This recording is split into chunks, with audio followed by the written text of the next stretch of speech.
even when Timur comes and attacks Delhi, he did not want to conquer Delhi.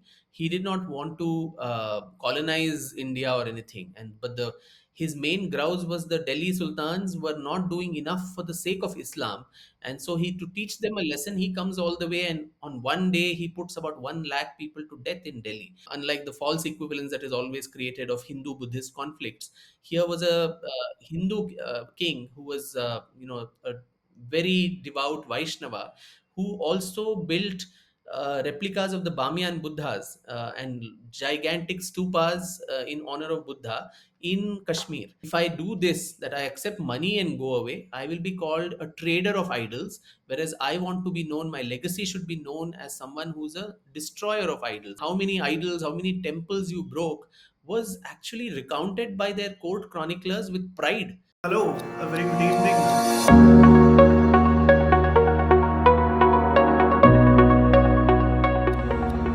Very good evening. Welcome back to Swarajya Conversations. This is your host Sharan Setty. I'm really privileged to be joined by Dr. Vikram Sampath, who needs absolutely no introduction. Uh, I've received a copy of Bravehearts of Bharat, Vignettes from Indian History, which is a really amazing compilation of unsung heroes of the Indian freedom struggle, ranging from the 7th century AD and to almost the 19th century. Dr. Sampath, thank you so much for joining us. A very good evening to you. Yeah, good evening, Sharan. Thank you for inviting me to your show. First of all, I think this is quite a break from your traditional recent writings, say with the biographies of Savarkar ji, because it's a much more long form, it's focused biographical work. So, does this come as a break? And I also wanted to ask you, since you've in the past you've spoken and written about unsung heroes of Indian history. For instance, you've spoken about how Tipu Sultan is glorified over the Wadayars in Indian history books. So, is this a continuation of that pursuit you had perhaps started a few years ago? Yes, Sharan, actually, I mean, all my books, right from the first one, which was Splendors of Royal Mysore, The Untold Story of the Wadiyars. Again, when one talks of Mysore, it's only Tipu Sultan who comes to everyone's mind. But here were the Wadiyars who ruled for 600 long years, one of the longest reigning royal houses, like the Ahoms in Assam. But then in the national imagination, I think the Wadiyars don't carry much, factor of recounting about who they are, despite Karnataka, what is southern Mysore, today southern Karnataka or the Mysore state, the numerous firsts to its credit and the foundations of a economic prosperity, cultural osmosis, all of that was laid during the Wadiyar rule, that has been sadly forgotten. So that too was a forgotten history. The two other biographies that I wrote on forgotten musicians too, that also came under this larger rubric. Gohar Jan, who was the first Indian and the first woman of the subcontinent to record her voice on the gramophone. Right. Again, nobody in Hindustani music knew who she was. And likewise, from Carnatic music, you had this wonderful maverick musician, Dr. S. Balachandar, the Veena Vidwan, who learned the veena by himself. He created his own bani or style of playing the veena. He was a self-taught Tamil filmmaker, chess player, all of that. But then he too, for various reasons, was completely he'd become a pariah in Carnatic music. So and then of course Veer Savarkar and the two volumes on him. So I think somewhere all these characters of the past who have not received their due, they probably come looking for redemption from my pen, and I feel so fortunate and blessed to be chosen as the medium to give vent to their stories and voices to the larger public. And this book, that way, Right. I was thinking of probably 18 or 20 people, but restricted it to about 15 to make it a little less bulky, unlike most of my books, which many people say you can also double them up as dumbbells. But so I thought this could be a break even from the size of the book, to make it a little more sleek, and you can carry it along with you on a flight or whatever and read about fascinating Right. lives. But biographies really are, I think, a window to history, and that's how I look at history, through the lives of interesting people of that particular era. Is there a particular methodology you followed to sort of narrow down to the names that you've written about? Yeah, it was a very tough choice to actually put together these 15 as to who should be there. It was more about who to leave out, because there were just so many names. And so one criteria that I had was it should cover a wide time span, like you rightly mentioned, from the 7th century till the 19th century. I thought there should be a cutoff also at 1857, because what comes after that is the larger, freedom movement, what we would categorize as. So 1857 as the cutoff period. And the first invasions, particularly from the Middle East, started in the 7th century. So that could be the starting point. The other criteria was, can vast parts of the country be represented, particularly those which have been traditionally ignored in Indian historiography, particularly, south of India, the northeast. I wanted to include a lot more from the northeast, but finally managed to zero in only with two people. Right. And another important criteria was that there should be equal importance given to women as well. So while there are, out of the 15, while there are 8 men, there are 7 women whom I try to fit into this collection. Very difficult to find sources, information about several of these people. Lot of it rests only in regional literature, oral narratives, folklore, and all of that, but very little published material, unfortunately, on such great as well as interesting lives. No, most certainly. I mean, even in Karnataka, if you have to learn about the history of, say, people like Onake Obawa, we only Yeah. got an idea about it because Chitradurga is very nearby and a song was actually made about it. Yes. And Film. today Yeah. you're actually writing about it, which is a great thing. But since you also mentioned that you've given equal importance to the women rulers in Indian history, it makes it very interesting because when you write about the likes of Rani Naiki Devi of Gujarat or even Rani Abbakka Chowta of Ullal, essentially what distinction do you see from their male counterparts in terms of their administrative outlook? Not only, I mean, even Rani Abbakka, for instance, and this was the Della Val, who was the Italian traveler who came all the way, looking, because her fame had spread even to the Middle East, and in the Persian court, somebody was talking about her.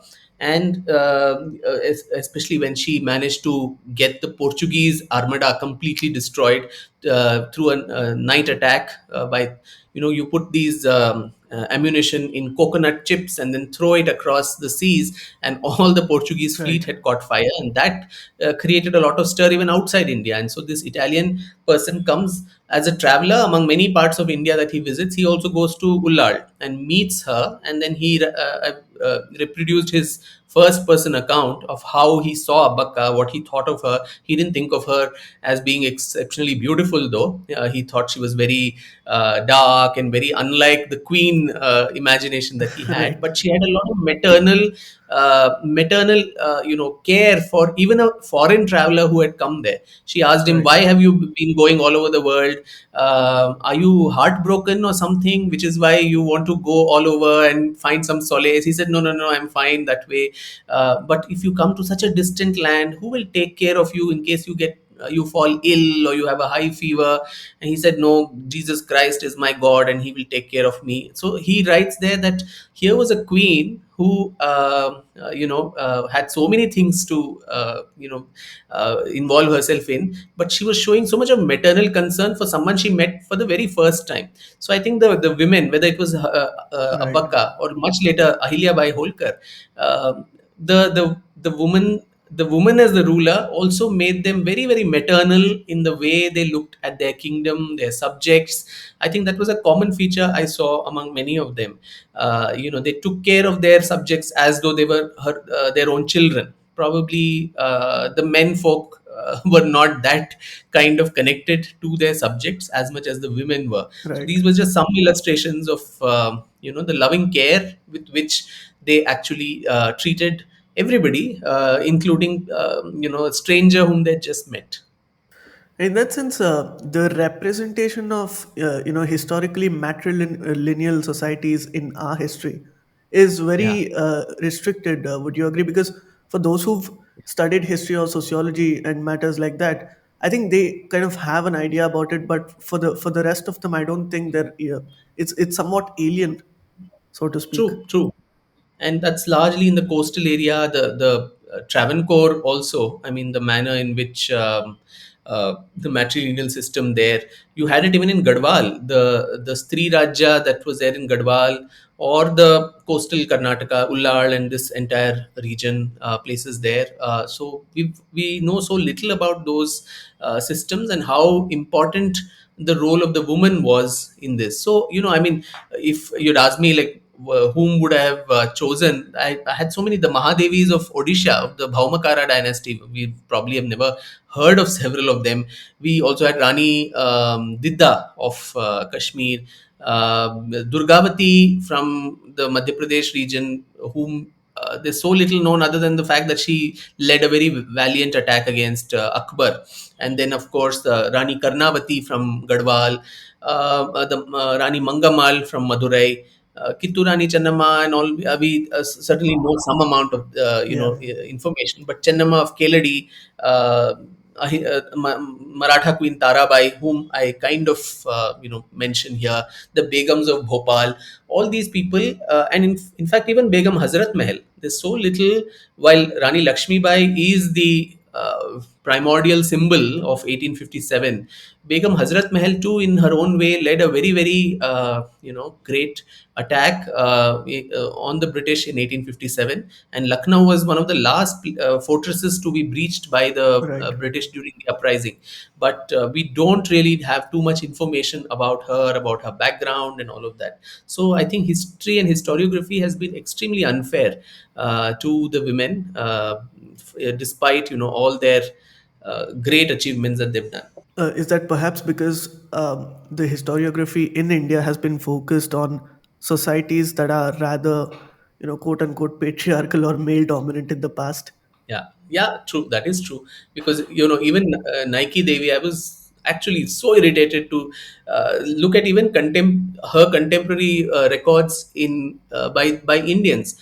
The Jain scholars or the Sanskrit scholars, Meru Tunga, and all these people who had written. First of all, she had a little kid who's an infant king whose regent she was, and tying him to her waist, she burst out into the battlefield in 1178 and defeated Muhammad Ghori in the battle of Kasarhada. And despite that, the all the contemporary records, including the Chalukyan inscriptions from Gujarat, they talk about Muldeva, who was her infant son defeating somebody. This Right, king was a child. It was his mother who did all of this. Only Meru Tunga at least mentions her name, and that is also so disparaging. He says the Hamira, or the Muslim king, he was so weak that even a woman could actually vanquish him. So not giving credit to the lady for her strategy, her strength, or whatever, but saying the opponent was so weak, otherwise he might have won. But since the opponent was so weak, even a woman could very easily defeat him. So how disparaging it is right. about somebody who played a very pivotal role in our history. And barring that little detail here and there, Nike Devi is a totally forgotten character. All other details about her are largely fictional. There are several novels in Gujarati written about her, but Yeah. actual, documented facts, even from the Chalukyan inscriptions and records, bleak her out completely, which is extremely sad. Right. What we see in the way our historiography has been. No, that's extremely fascinating what you just told me. And I think for the layman who may not understand the process of writing a volume like this, because you've written and spoken about people who are perhaps closer to the region where we live in that sense, whether it's the Vodayas or even, Veer Savarkar is also not very far away from where we are. So there is a sense of familiarity with their lives, with their language and traditions, so on and so forth. But now you've covered the whole subcontinent. And today you have translators and other sources which are much more easier. So citations are much more easier compared to before. But when it comes to the oral tradition of passing on history in India, how do you sort of transcribe that into your book? Like, what's the process of it? Hmm. That's a great question because, yeah, oral traditions, for instance, this whole Bhuta Aradhane, which is so much in the news these days after the Kantara film. I On my visit there, I actually witnessed one of these, performances where the person whom they were invoking and actually extolling was Rani Abbakka, and a few members of the lineage of Abbakka, they told me about this detail, and she's commemorated that way in oral folklore. But a lot of it is fantastic, a lot of it is exaggerated, and so one needs to weigh on what of that you need to take on, and how much of it you can't take it in completeness, because a lot of it is highly exaggerated. Not Right. only oral, Sharan, because I mean even the written text. For Yeah. instance, Kalhana, when he writes the Rajatarangini, he wrote it in the 13th century, but then he covers the entire history of Kashmir. And so, in that, the exaggeration, particularly of Lalitaditya as a world conqueror, he's somebody whom Kalhana claims had conquered almost the whole of India till Pragjotishpura, which was Assam, and going down even to Karnataka. He claims that Lalitaditya defeated the Rashtrakuta king, then also crossed over to the Tamil land, and then crossed the seas and went to Sri Lanka.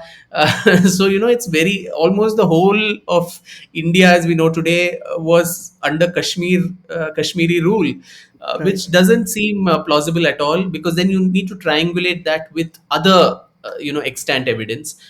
Do the inscriptions in this part of the country, or do manuscripts here talk about a Kashmiri influence? Are there some coins or weapons or something that's been found through some archaeological findings? So you need to cross verify and not take all of it, whether even if it is written text or it is these oral narratives. Right. Take it completely on its face value, but you need to triangulate that with multiple sources to come to some coherence of truthfulness in your narrative. Since you also spoke about Kashmir and your first chapter is about Lalitaditya Muktapida, Yeah, and India, I mean, the Kashmir Valley is now at crossroads of history, and it's at a very important juncture. We've seen the history evolve through the last 7 decades, and everybody's curious as to what will happen in the future. Not just in terms of the security situation, but even as a society, how it will progress. yeah, Was there a particular reason you chose to speak write about this in the first chapter of the book? yeah. Kashmir, at least in the Indic imagination, I think it was the epicenter. And that is why it has been under attack from time immemorial and continues to be. And thanks to the Karkotas, the and dynasties before, after, till of course the Shahamiri dynasty and Sikandar Butch Khan and barbarians like that took over. We had an unbroken Hindu past of Kashmir, and it was not just a Hindu kingdom, but also a center of the greatest, learning, philosophy, literature, astronomy, astrology, medicine, and Ayurveda. Some magnificent palaces, buildings, temples, the Martand Sun Temple, and also interestingly Buddhist shrines. There was this tolerance to other panthas or faiths within the Sanatan Dharma, unlike the false equivalence that is always created of Hindu Buddhist conflicts. Here Right. was a Hindu king who was, a very devout Vaishnava, who also built replicas of the Bamyan Buddhas and gigantic stupas in honor of Buddha in Kashmir. And Tibetan Buddhism too was influenced by, Kashmir Shaivism. There were deities like Avalokiteshvara and all of these people who were drawn from the Shaivite traditions. So I think Kashmir's importance was rightly exemplified when none less than Adi Shankaracharya, after establishing the four pithas in the cardinal points of India, he established a Sarvagnya Peeth in Kashmir. Sarvagnya, or the all knowing. So, Kashmir that way becomes the epicenter of our civilization as the center of knowledge where goddess Sharada was the presiding deity. The script that they had was also the Sharada script, and that is why I think it's been under attack since then till now. And I thought, what better way to start a book on civilizational glory than the place that was the epicenter of our civilization, which was Kashmir, and with a person who exemplified that in all ways. One of the greatest monarchs from that part of the Right. country, who sadly we know so little of, Lalitaditya Muktapida. So sometimes it betrays the common sense of the common man when when court historians come out and say that certain invasions in our Indian history, which is sort of glorified and normalized even to a large extent, say that this was all done for economic gains. But at the end of the Mughals actually stayed back in India; they didn't go anywhere else. So you can count it as a part of our treasury. So it was not just for economic reasons, was it? Well, it was never the case. I mean, I've recounted it in the book too, where within a couple of decades after the death of Prophet Muhammad, the it was a theology which spurred that the tribe, the community, to go on a world conquest and to expand that. And one of the main driving features was to subdue the infidels. And so within a couple of decades after his passing away, almost the whole of central Asia, northern Africa, and places like Egypt, Syria, Palestine, all of these, and the Sassanid Empire, all these empires to collapsed to the might of the Arab sword. And so they had a vast kingdom in about 80 years after his passing away, which expanded almost touching the shores of the Atlantic on the west and the gates of India on the east.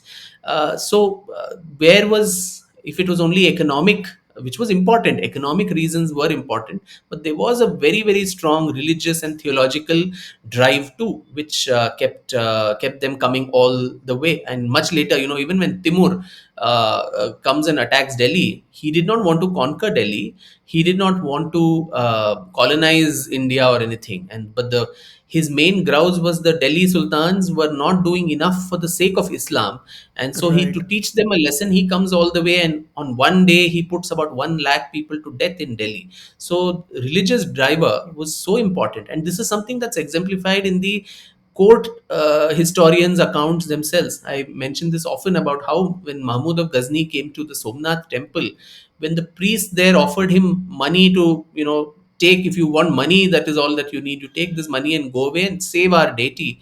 He very clearly tells that, and this is recounted by historians of the times, whether it's Farishta or Al Baruni or whoever else, that Minhaji Siraj, that if I do this, that I accept money and go away, I will be called a trader of idols. Whereas I want to be known, my legacy should be known as someone who's a destroyer of idols. I want to be known as Butch Shikan. So this was a very, I mean, how many idols, how many temples you broke was actually recounted by their court chroniclers with pride, that this was done to exalt the true faith. So when that was the contemporary records, today ex post facto we are looking at that and giving this justification that all this was done only for monetary reasons. Now even about the Mughals, this I know that this argument is made very often, that they stayed back here, etc. But Angus Madison, in his account, he talks about how, while the percentage share of India's GDP in global economy might have increased then, the per capita GDP of Indians was a steady decline at the even the heights of the Mughal Empire. So of course they amassed wealth, they kept it to themselves, but it didn't do anything for India or for Indians. The amount of money that went to each Indian was actually on a steady decline, and so I don't understand how it makes any difference to the country or its people that they actually stayed here and so on. Right. The projects that they undertook were all for their own lavish spending and luxury, and hardly anything for public welfare or interest. No, the more we read history, the more we realize that we don't know anything about it. That's one fascinating thing about history. Um, so, since both of us are from the South, and I've always felt this, if you look at the freedom struggle, especially in the 19th century and the 18th, um, you realize that the South was much more fortunate because the North had very ugly desecration of temples and loot and all of that. So, in that sense, do you think the South is far less sympathetic to the North when it comes to matters like this? And I realized this only when I visited places of historical and religious importance, like the Somnath Mandir, which you were mentioning about, right? And when you read more about, say, rulers like Ahilya Bai Holkar, you just understand how much we've been ignorant to our own people. Yeah, no, that's a great observation, because yeah, you're right. We think, everything up north. There's been such a dilution, even of rituals, the way the temples and religious structures are, and there is a historical reason for that. But what we don't give credit for is that you're right that we in the south of India have been fortunate to have the Vindhyas as one major bulwark, other than a few incursions of, say, the Khiljis and Malik Kafur and all of them. We didn't have so many invasions from up north, whereas the north, the western part of India, has unfortunately borne the brunt of this all the time. But it's not as if they capitulated too. They put on such a huge resistance and fight, because mind you, when the Arab invasion too, we talk of 710, 712, when Muhammad bin Qasim comes to Sindh and takes over Debal, and then Raja Dahar is killed there. But almost 50, 60 years before that, from then on, the Arabs had kept trying to occupy Sindh, but they could not do that, and they were beaten and thrown out every time. And finally, it was only Muhammad bin Qasim who got victory. But even that, he could not extend beyond those very small confines of Sindh. He tried his level best to go up north to Kashmir. Lalitaditya pushed him away. Then towards the mainland, towards the Indo-Gangetic plains, Yashovarman and Lalitaditya, who were rivals, they joined hands and again pushed him back. And then in central and even the Deccan region, when he tried to enter there, you had this large confederacy of Bappa Raval and Pulakeshin and Nagabhatta and Vikramaditya, the Chalukya king, and also his feudatory, Danti Durga, who was the Rashtrakuta, later became the Rashtrakuta king. All of them Right. join hands and they push him back. So the north has put in several, and it took the Islamic Sultanate to establish 500 years since their first entry into the Indian shores. So the north has put in so much of resistance, which is why, and at some point, of course, they capitulated because of the constant incursions that kept happening. Yeah. But the result of that is a fractured culture, fractured religious structures there, and all of that, which is a very sad part. So rather than look at it disparagingly, there needs to be, as you rightly put, a sense of sympathy for what they have undergone, and despite all of that, they have kept the faith and traditions and the light alive, despite all these troubles. Yeah. One of the things that people usually take pride in as a community and as a civilization and as a country, or whatever terms we would like to use about it, is that we were never invasive as a society. We would never go outside and try to desecrate other institutions and try to rape and plunder the people and the treasury over there. But there is a challenge to that hypothesis as well in recent times, especially when you talk about the Cholas and their history with Southeast Asia. People say that Yeah. if India had never been expansionist in nature, then why were the Cholas in Southeast Asia? But obviously, it's a little bit different, right? Yeah, it was not an expansion, Charan, because there's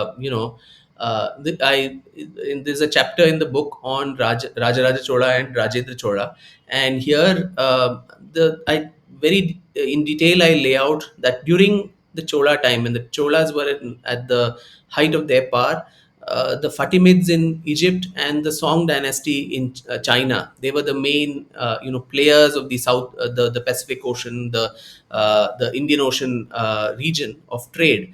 And so, Southeastern Asia, the Sri Vijaya, and the whole Malay Peninsula, which was a very important trade post, it was commercial reasons and lot of competition between all these powers, whether it was the Cholas, the Chinese, and the Egyptians, all of them vying for a pie in the Sri Vijayan economy and that entire Southeast Asia.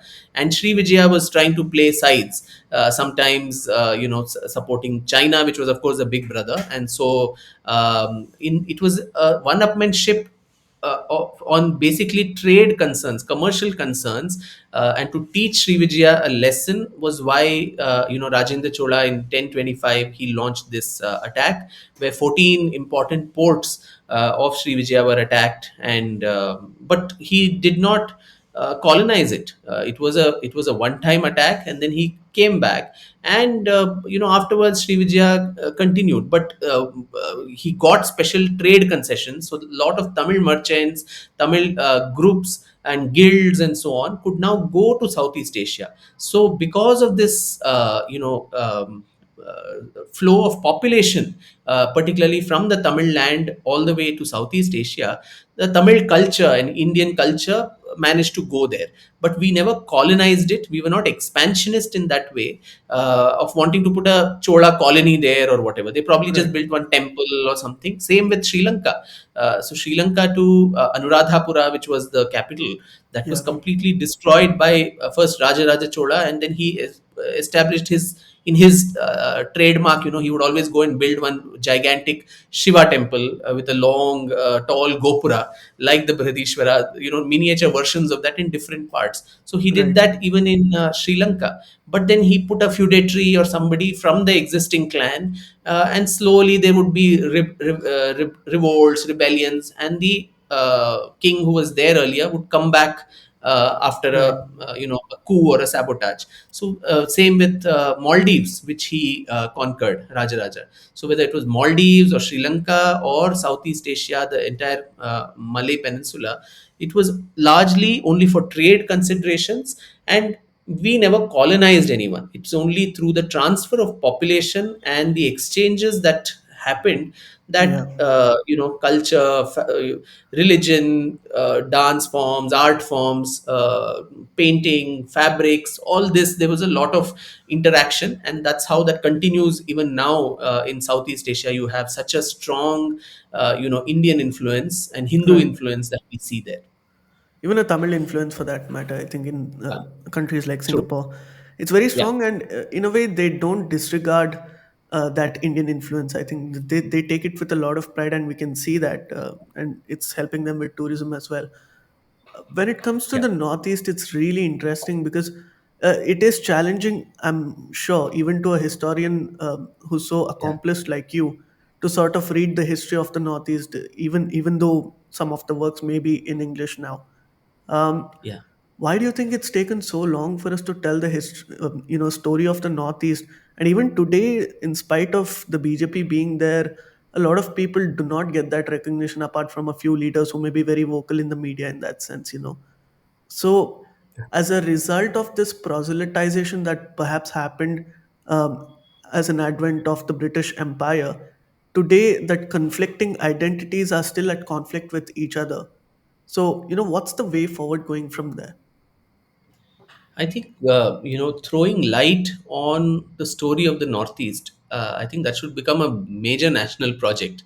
That we need to, if we actually need to emotionally integrate that portion of the country, which of course in the last I think 8 years, a lot of steps have been taken for the economic integration Right. and giving the place the importance that it always deserved but never got.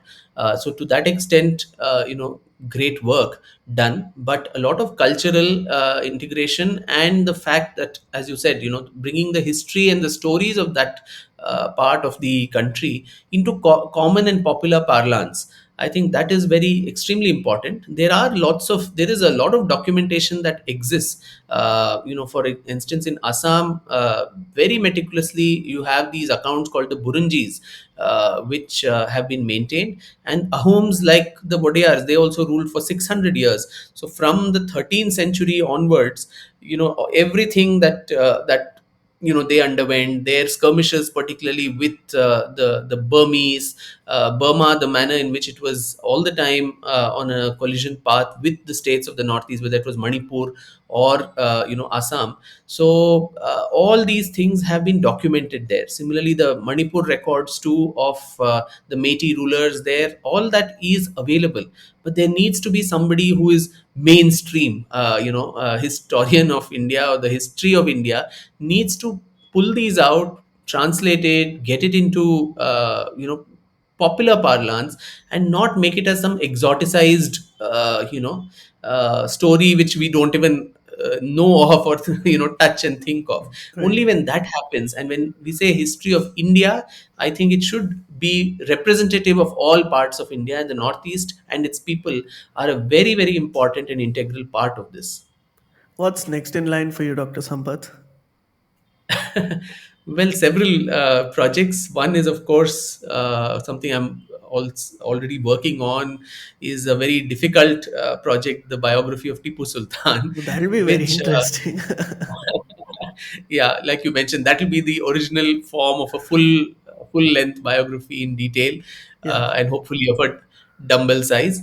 But yeah, and to put all the myths and all the pro and cons of his rule and legacy, a very stormy rule, into perspective, and to Right. bring all perspectives there, whether it was the Islamic records, the French, the British, the Kannada, all of that into some kind of coherence. It's going to be a very difficult project, and I hope to do it to the best of my ability. I'm sure we look forward to reading that. I'm sure that is going to create a lot of stir, and basically, it will be retelling history in a right way for not just the state but a country which is very curious about a person who've only heard snippets here and there from people like you. Yeah. Thank you so much for giving us your time today. It was a fascinating conversation. Thank you, Sharan. Great pleasure talking to you. Thanks for inviting me. Thank you so much for joining us. And viewers, please do let us know what you thought about this conversation. And if you have any questions for Dr. Vikram Sampath, we'd be happy to ask him later on. In the meanwhile, please do order this book. It's called Bravehearts of Bharat, Vignettes from Indian History. It's available on Amazon and other platforms as well. Until next time, I'll see you around. Thank you so much for joining.